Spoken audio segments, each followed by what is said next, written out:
The Story of the Washington Sniper, 2002. Beginning, the first shots, October 2002. A normal day in the suburbs of Washington turns into a nightmare. People walk the streets, pump gas, leave stores, and suddenly drop dead. Shots ring out unexpectedly, without warning. The victims are ordinary people, a pensioner, a schoolboy, a bus driver. The killer operates silently and discreetly, leaving no traces. At first, the police do not connect the killings, but soon it becomes clear. A serial sniper is at work in the city. Over 23 days, random shots are fired on the streets of Washington, Maryland, and Virginia, throwing residents into a state of panic. People are afraid to go outside, pump gas, or even stand near the windows of their homes. The hunt for the sniper. The FBI and local police form a special task force to investigate. The first thing that stands out is the accuracy of the shots.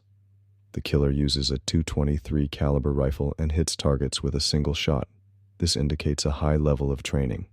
Investigators quickly conclude that the shooter is using cover.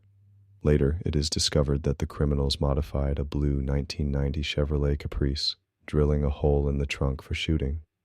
This allowed them to fire without being easily noticed. By this time, it becomes evident that the murders are not for money or revenge. The snipers choose their victims randomly. The city plunges into fear. Schools cancel classes. Parents forbid their children from going outside. And the streets empty. An unexpected lead. A breakthrough in the investigation occurs when the police discover the location of one of the shootings. On the ground, a shell casing and a mysterious note. I am God. Later, at another crime scene, a tarot card is found with the same message. Investigators realize that the killer is playing with them. He craves recognition. But who is he? Identifying the criminals.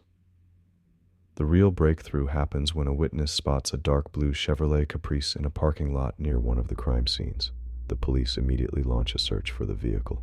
Soon, FBI analysts link the shootings to another crime, the murder of a woman in Alabama. Analysis reveals that a 17-year-old teenager, Lee Boyd Malvo, is connected to the case. Then comes the major discovery. Malvo is associated with John Allen Muhammad, a 41-year-old former military man. He had served in the army and was a trained sniper. Muhammad had been through war, was divorced, and had a troubled history with the law. On the night of October 24th, police locate the Chevrolet Caprice in a Maryland motel parking lot. Inside, 2 people. Officers arrest them without a single shot fired. The killer's motives. The investigation reveals that Muhammad harbored hatred toward society and the authorities. One of his goals was to kill his ex-wife, and the series of murders was meant to divert police attention.